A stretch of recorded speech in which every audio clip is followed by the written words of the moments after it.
Hi, my name is Dr. Angela Licasaleo, and I am here today with you to give you a little bit of preparation for our upcoming performance of Gustav Holst's The Planets. So, hello.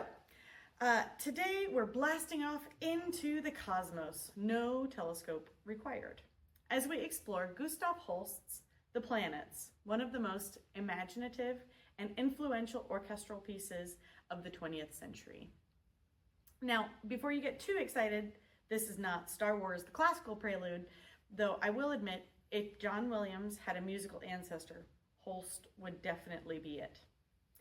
Holst's The Planets takes us on a 7-movement journey through our solar system, or at least his version of it. Sorry, Earth and Pluto are out. Earth was too ordinary and Pluto hadn't been discovered yet, and now has been formally kicked back out. So perhaps Holst was just ahead of his time. So let's meet our composer. Gustav Holst was born in 1874 in Cheltenham, England, into a family of musicians. He was a trombonist, conductor, teacher, and composer, though not necessarily in that order or with equal enthusiasm. Holst was a quiet man, though somewhat shy and often in poor health. He suffered from neuritis in his right arm, which made writing music very painful. Imagine creating the planets, a symphonic behemoth, while your arm keeps telling you, please stop. Holst made his living mostly as a teacher. In fact, he wrote the planets during his summer breaks, a kind of teacher's vacation project. He never imagined it would make him so famous. And he was friends with another British composer that you might know, Ralph Vaughan Williams.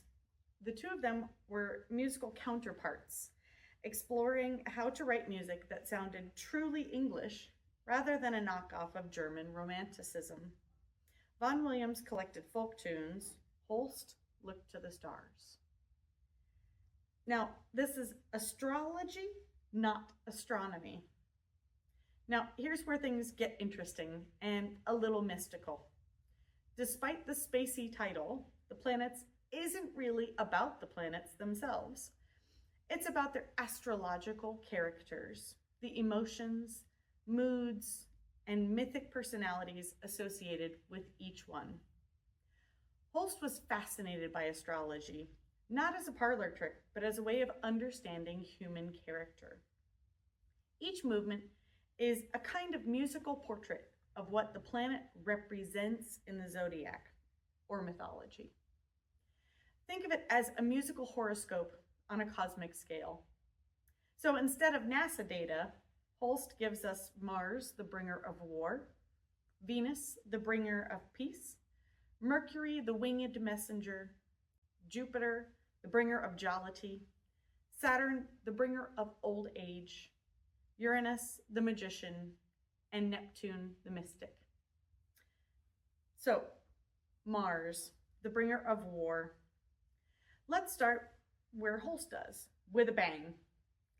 Mars is one of the most ominous and terrifying openings in all of classical music.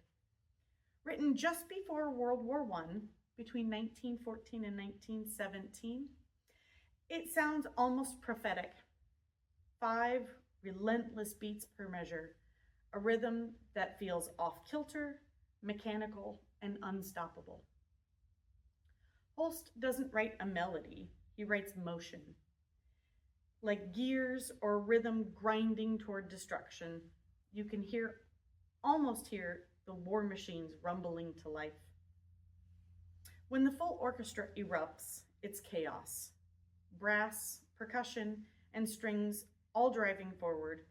It's no wonder that film composers like John Williams and Hans Zimmer, from Star Wars to Gladiator, owe a debt to this piece.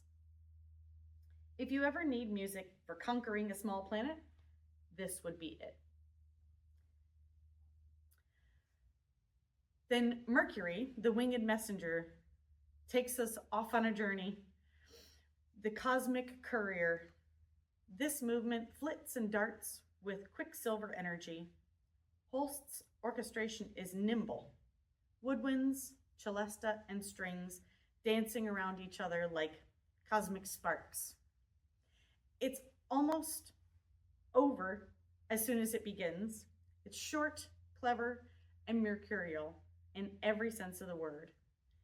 Think of it as the interplanetary equivalent of a text message or short missive from the gods. Then Jupiter, the bringer of jollity. This is the movement that made Holst famous and gave Britain one of its most stirring patriotic tunes. Jupiter is full of exuberance, brass fanfares, dancing rhythms, and sheer orchestral joy. Holst called it the bringer of jollity, but it's not just happy. It's majestic, overflowing, and generous, almost royal. In the middle comes that unforgettable hymn tune. It's noble, uplifting, and unmistakably English. Holst later reused it for the hymn, I Vow to Thee, My Country, which became a national favorite. When you hear it this time, notice how it seems to float, as if joy itself defies gravity. And for the younger in the audience, yes, this one is from Bluey. Now, Saturn, the bringer of old age. Now, from the youthful joy of Jupiter to something far weightier. Holst said Saturn was his favorite movement. It begins with slow, tolling chords, time passing, and inevitability creeping in. But it's not a depressing piece. It's dignified and even transcendent. And by the end, the music rises into something more luminous, as if acceptance itself were a kind of peace. Saturn doesn't rage against time. It blesses it. It moves with it. Then we come to Uranus, the magician, and a little touch of humor. Uranus is a bit of a cosmic prankster. The opening sounds almost like a circus march that's gone a little mad. Holst conjures a sorcerer who's equal parts powerful and mischievous. Think Dumbledore meets Doctor Strange with some caffeine.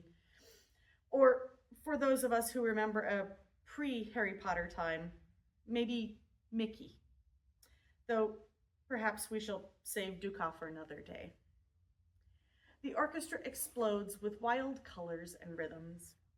It's a showpiece for every section. The brass blaring, the percussion popping, the woodwinds and strings swirling. Then, just as suddenly, the magic fizzles and vanishes. Holst never loses his sense of humor. And finally, Neptune, the mystic. The music dissolves into something otherworldly.